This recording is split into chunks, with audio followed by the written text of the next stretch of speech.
introduce Dean ROSNAU, the author of The Shortest Straw. Thank you.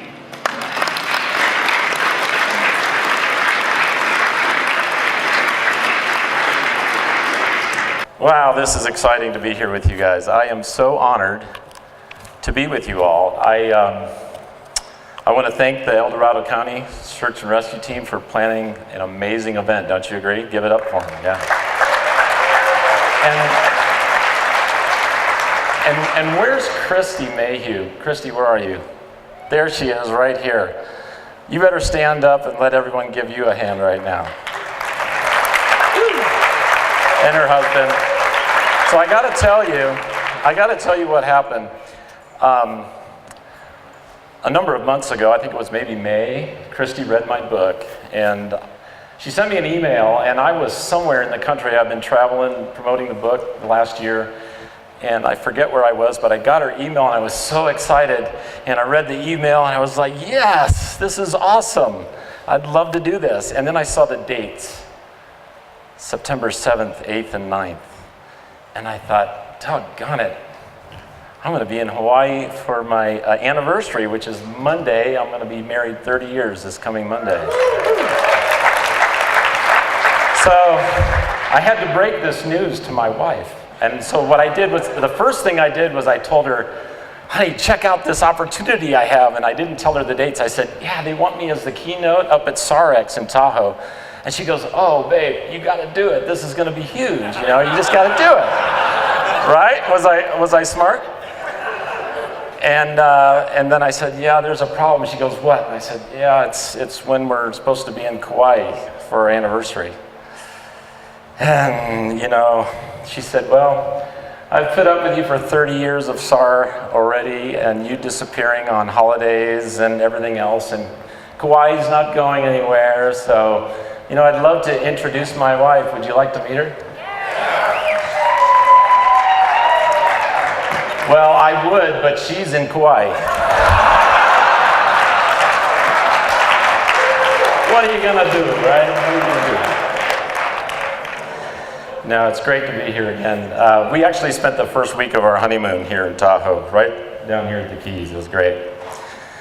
So, I wrote my book. How many of you read Shortest Straw? A bunch of you have been reading it while you're here. Thank you. I wrote my book as an educational piece, not just about what SAR personnel do, but I hand-selected certain events over the course of my career that teach valuable lessons to the general public, you know, to learn from other people's mistakes. And so for the past year, I've been traveling around the country promoting the book, speaking in REI stores. REI came on as a sponsor right away, which has been great. And as I've been doing those presentations, I continue that educational experience as a PSAR kind of thing. So it's been great. And I had this one event. It was so funny. I was speaking at a large school down in Southern California. I had 4 presentations over the course of the day. Different age groups. I was standing on a large elevated stage, you know, in like an amphitheater style. It seated about 400. And I had 4 different age groups, and this one particular one was 4th, 5th, and 6th graders. So I toned down my message, you know, no death and mayhem and all that kind of stuff. And I told the kids right at the start, I said, okay, over the next hour, I'm gonna share a bunch of things with you guys that you can take with you to keep yourself safe in the backcountry. And at the end, there's gonna be a little quiz, so be listening closely. So I did my presentation. At the end, I said, okay, let's see hands. Who can tell me what you learned, what could you take to make your backcountry trip safer? So all these hands go up, right? So I'm calling on the different ones, and you know, this kid says, oh, I'd bring a map, and this kid, I'd bring my sleeping bag, and I'd bring a friend, and I'd bring extra food. Well, this went on for a few minutes, and I thought, you know, I've gotten all the answers I was looking for. And right down in the front row below the stage, there was this little girl, and she was just waving her hand and kind of bouncing on her chair like she had to go potty, you know. And I'm thinking, man, I've got all the answers. I don't know what she's got, but she was so cute. So I called on her. I said, okay, sweetheart, I see you must have a really good answer. What would you take to make your backcountry trip safer? She jumped out of her chair and she said, I'd take you.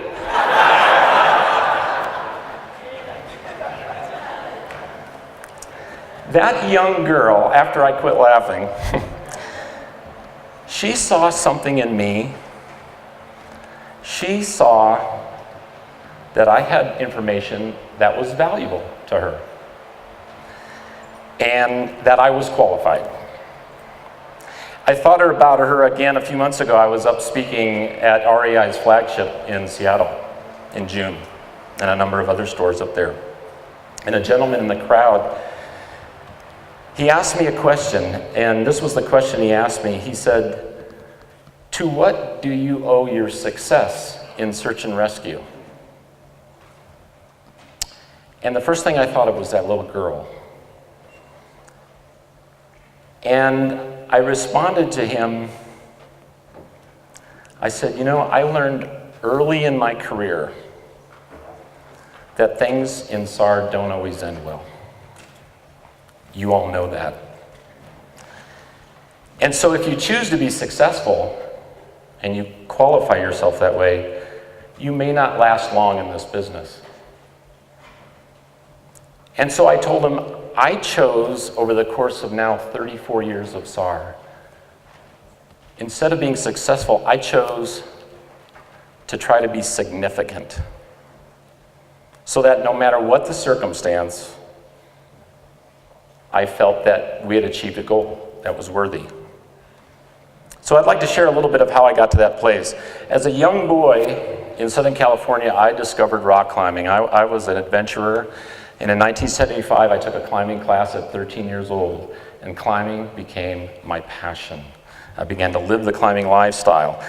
Summers in Tahquitz and Yosemite Valley, winters in Joshua Tree. And I felt that I had discovered what my life was all about, that it was climbing. And climbing was going to be my end all, my thing. And then in 1984, having been climber now for 9 years, a little 3.5-year-old girl by the name of Laura Bradbury went missing from her family campsite in Joshua Tree. I was 23 years old at the time. And the news of that just broke my heart. I mean, I'm a man of faith, and I was raised in a strong family, and I could only imagine what that couple, that family were going through, the loss of their daughter. And so I knew I needed to do something, and so I went down to the SAR base that San Bernardino County Sheriff had set up at the Indian Cove Campground, and I said, "I'm here to volunteer. I know this area well. Put me to work." That search, amen. That search, I know. That search went on for 2.5 years when skeletal remains were finally found that were proved to be Laura's. And over the course of that period, I spent 162 days in the search zone, and I never found a single thing that belonged to Laura. But what I did find was an absolute passion for search and rescue. I just had to do this. And so I threw myself into it as a volunteer with the San Bernardino team. And then 5 years later, I had the opportunity to move to the Eastern High Sierra in 1989, a place that I'd been climbing in since the 70s. I moved to Mammoth Lakes and joined the Mono County SAR team and never looked back. And as most of you know, that's one of the busiest SAR teams around in some pretty challenging terrain. And so very quickly, the mission experience began to stack up. And I was privileged to work around some of the most extraordinary people I've ever been around. It was absolutely amazing. And what was really amazing was these were people who chose to be significant. And I'd like to tell you about a few of them tonight. I'll never forget meeting a young man by the name of Chuck Bouse. Chuck came to one of our team meetings one night. He walked in as green as they come. No backcountry experience, had never been backpacking, done a little bit of day hiking, but as green as they come. But what he lacked in experience, he made up for in absolute raw enthusiasm. Weeks after meeting him, I had the pleasure of taking him with me on a few missions. And after one of those missions one day, he looked me right in the eye and he said, "ROSNAU, I want to know what you know." He was so hungry to get involved in SAR. And so I took Chuck under my wing. And I made a conscious decision to mentor him into the world of SAR. Years later, after many missions, a snowboarder by the name of Tom Miller went missing late in the afternoon, right before closing on Mammoth Mountain in the middle of a whiteout storm just before closing. Snowboarding with his friends, they all came down, no Tom. Ski Patrol couldn't find him before darkness fell on the mountain and the storm was raging, so we got the call out. As I was driving from my home in June Lake over to the SAR base at Ski Patrol at Main Lodge, Chuck called me on his cell phone. And I could hear the disappointment in his voice, and he said, "Dean, I've got a family commitment tonight, I can't make it." He said, "But I'm gonna be monitoring on my radio, I'll be listening to you guys." He just lived a few blocks off the ski area. He goes, "I'm gonna be listening." So I got up to SAR base, and we paired up, we got into a snowcat, 8 of us, and went up to an area to unload above the PLS.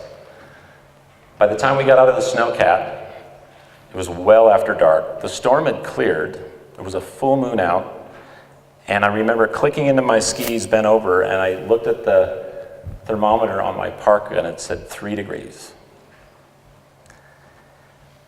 We split up into 4 teams of 2 to search 4 very steep chutes in the area of the PLS. And we began our search. 90 minutes later, we came across Tom Miller, seriously injured and barely alive. He'd been laying prone for almost 5 hours in that kind of weather.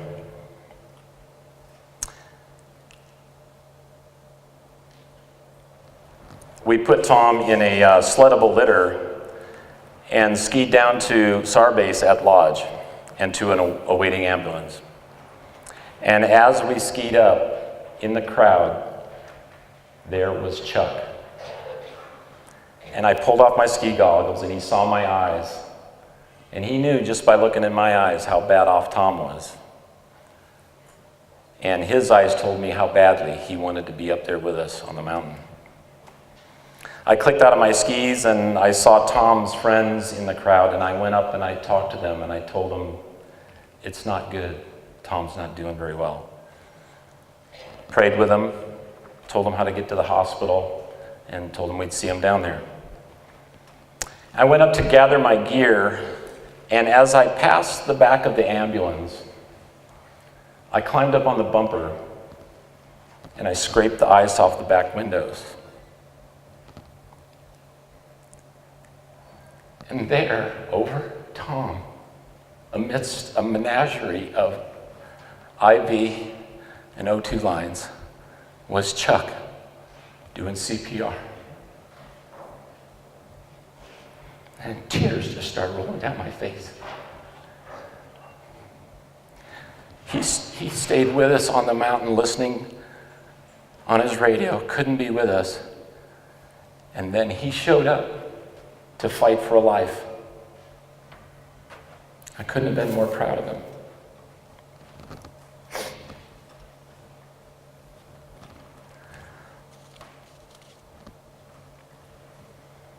The world lost Tom Miller that night. But in Chuck, I found one more example of what it means to be a first responder and what it means to be significant.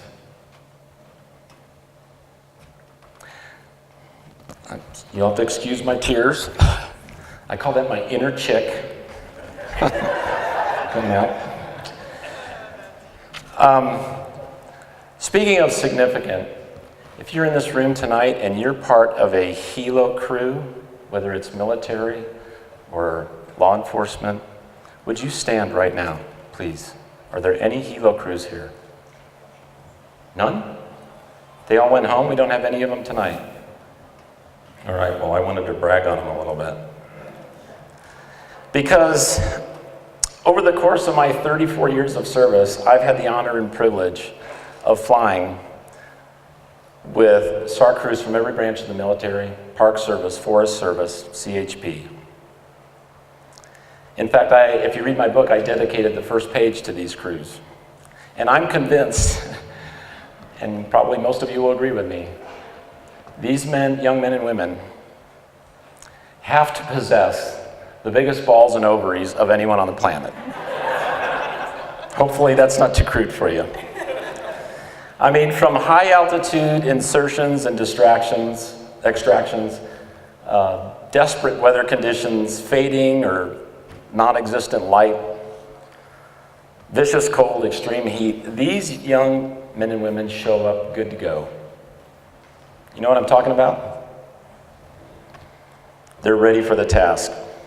On one particular mission, for a seriously injured skier above 11,000 feet, I found myself doing CPR on this subject with one of the Navy crew from the Naval Air Station at Fallon, Nevada, which I flew the most with of all the agencies I flew with.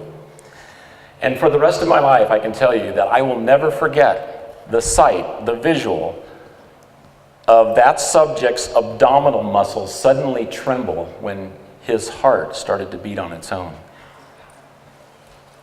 And then, not long thereafter, the breath that I was breathing into him became his own. It was absolutely one of the most extraordinary events of my career. Minutes later, Lieutenant J. Van Cleve, who was holding the helo full power up on the glacier above us, responded to our call and brought the helo into what I can only describe as one of the tightest, most dangerous hovers I've ever experienced, especially being right underneath that bird. At great risk to the crew and all of us, we shared a combined teamwork, and we were able to extricate that victim on that hot August day. And because of those efforts, a young man by the name of Eric Schultz survived that day. His injuries rendered him a paraplegic, but he is a thriving young man today. This would be just one of many helicopter operations that were pivotal over the course of my career in saving life. In fact, as I was writing my book a year and a half ago, I can't tell you how many times I found myself typing away at the computer and the tears just rolling down my face as I thought about that sound, that blessed sound of an approaching helo as you're trying to keep someone alive. You know what I'm talking about? Yeah, see lots of heads shaking. Early in my days with SAR, we had a particular mission with Fallon, and they mentioned in the debrief afterwards, they mentioned how helpful it always is if one of us ground pounders could be on scene to establish an LZ, pop some smoke for them before they got there, so they didn't have to waste time, fuel, energy trying to find an LZ. And so I made it one of my personal goals. I just decided that I was going to do whatever it took to get on scene before Fallon, and they're average about a 55-minute flight time to our neck of the woods. So over the years with me and Fallon, it became kind of this mutual admiration society, right? I love these crews for lots of reasons. So after another mission, during a debrief, we were sitting around a table in a restaurant. I was sitting next to the pilot lieutenant. And we were chatting, and the rest of the Navy crew was with some other SAR members of mine. And as we were chatting, suddenly I heard one of the Navy crew members call me a derogatory name. And I turned to the lieutenant and I said, "Hey, LT, what did I do to Wisconsin, man? He just called me a shit." And the lieutenant looked at me and he smiled and he said, "Dean, he didn't call you a shit. He called you the shit." And I said, there's a difference? I mean, I was much older than these guys, so I wasn't, party to their lingo. He said, yeah, it's a term of endearment. I said, okay. I had to accept it that these guys gave me a really crappy nickname. That's the kind of relationship I was able to develop with these guys. But it just resonated with me that if I could get on scene before they got there and pop some smoke, it would not only benefit the victim, but it would make their job, the helo jobs, easier and safer. And so I made that my personal goal, to be significant for those guys. In chapter 10 of my book, I recount over the course of a rescue of a major flood incident that happened on January 2nd, 1997. Some of you probably remember when Walker Canyon was completely obliterated during that flood event. You'll read about it in chapter 10 of my book. And during that event, I found myself quite hopelessly trapped in a treetop in the middle of that deluge after everyone else got out. It was not an easy date. After many hours in that tree and a lot of cold and hypothermia-induced pain, I was utterly exhausted and I resigned myself to the death that was coming. And I began to weep from deep within my soul. And then all of a sudden, above the rage of that river and the pounding rain, I heard that blessed sound of that helo turning the corner and coming towards me in the dark, lights running, coming for me. Absolutely extraordinary. Navy Lieutenant Ann Wilson, the commander of the ship that night, and her crew from Fallon received from the Navy for that rescue the Helicopter Crew of the Year award. And with complete disregard for their own personal safety, they stared down some amazing odds and saved 9 lives that day, including mine. And I live every day in their debt. As I recount in my book, that desperate day in 1997 was just one of dozens of close calls that I've had over the course of my life as a climber and as a rescuer. And I believe one of the things that made me significant as a rescuer was having been a victim myself. And you'll read about some of these incidents in my book. Just having that knowledge of that feeling of desperation, of being so overwhelmed, of being that subject in need, was a real driver for me to hike faster, frankly, to run with my pack. And I don't say these things to put myself on the pedestal at all, because I know a lot of you do the same thing, and a lot of my teammates did the same thing. But I believe, as I mentioned, I'm a man of faith, lover of God, and I believe as I look over the course of my life that not only in my life, but I believe all of us have been given certain gifts that we can use to benefit others, profound gifts. The fact that you're all here this week tells me so much about you. It tells me that at a moment's notice, in complete disregard to everything else going on in your life, you're willing to drop what you're doing for the sake of a perfect stranger. That's extraordinary. Together, as teammates, we can make an extraordinary difference. Over the course of these past 34 years for me, I've spent 797 days in the field on search and rescue missions. And I've recovered 66 bodies. And thankfully seen far more successful rescues.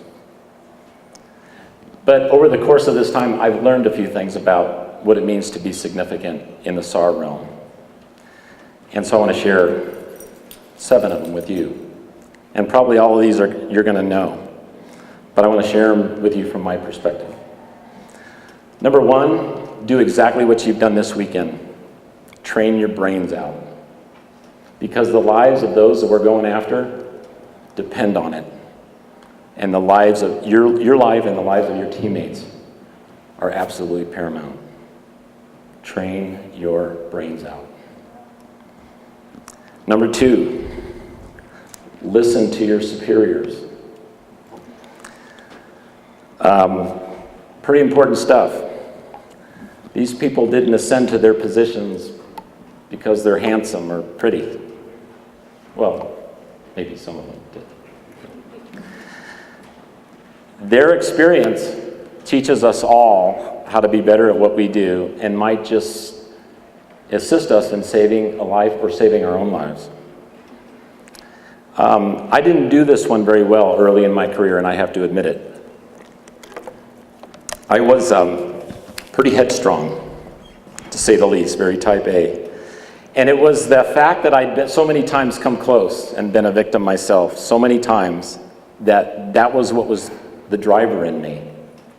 And so I pushed the lines of protocol within the chain of command. You know, for me, it seemed to come easy, again, driven by the thought of what it's like to be that victim. I can honestly say I don't recommend doing this, okay? Obey the chain of command. Recently, my wife just reminded me about this. A reporter came up to Mono County to do a story about my book and me and my ongoing search that I'm working on. And he interviewed the Mono County Sheriff and wanted to find out some information about me. And so he asked the Mono County Sheriff, "What can you say about Dean ROSNAU?" This is the quote, and I'll read it verbatim. "ROSNAU was a pain in our ass. Always peeing in someone's pond. But I can tell you this, if I was out there lost or injured, that's the guy that I want coming for me." He saw significance, even though I busted his balls a lot. He and many other members of the department. I'm not saying that to encourage it, but I am saying that if you're gonna be a squeaky wheel, you better bring your own grease. You know, be significant. But don't buck the system, because it's a great system. Number 3, be a mentor. Share what you've learned with those coming up behind you. Because the knowledge that you may have could be key to someone else's survival. And it could be the key even years after your years of SAR are over with. Be a mentor. Number 4, consider keeping a journal. Records and patterns in records can be very useful. I give you Exhibit A. I've been a journaler all my life. I started a climbing journal 44 years ago. I've been dragging this stuff every time my wife and I have moved. I've moved these boxes of spiral notebooks. She's like, "When are you going to throw that stuff out?" I kept telling her, someday it's going to come in handy. All the copies of my SAR reports, everything. And I used that information and was able to go back to the facts to be able to write a book that brings you right to the scene as it happened. That was my goal. And there's another benefit to keeping a journal. I find that it helps be a reminder of the people that we rescue. I made it a point to reach out, if the victims that we rescued so desired, I made a point to reach out to these people and strike up friendships. And many, many hundreds of those remain to this day. One such subject I wrote about in the book, the day that we rescued him at nearly 12,000 feet, he was 80 years old, still climbing peaks at 80 years old. He had a busted pelvis. We rescued Peter Barrington. Actually, it was Chuck was my partner that day. And Peter became a very close friend. We corresponded. He lived in LA. I saw him often. We had him and his family over to our home. We were guests in their home. It was just this wonderful thing. 18 years later, at 98 years young, Peter passed away. And his family asked me to give the eulogy at his memorial service. We have the opportunity, even after the SAR's over, to be significant in people's lives. That's a powerful, powerful thing. But consider keeping a journal. Number 5, don't ever let yourself think that you've learned it all. I've spent now 44 years climbing in the backcountry, climbing big walls in Yosemite, and every time I go out, I learn something new. It's really important that we respect the mountains because hubris, as you all know, will get us killed. Humility will likely save our lives. Number 6, the results of every mission, as you well know, can be different. And some can be really hard to deal with. Like many of you, I've watched people die. Don't let the results of a mission define you, because it can eat you up. And number 7, as I just said, what we do is dangerous. And I tell every SAR member that I've ever worked with, purpose daily, when you get up in the morning, to tell those that you love just how much you love them. We do dangerous stuff, and I've lost a SAR member on a mission. It's not easy. 5 years ago, I took on my last SAR mission when a man by the name of Matthew Green went missing in the Eastern High Sierra on July 17, 2013. And I won't pay out the details because it's all of the last chapter in this book, and it's a great read.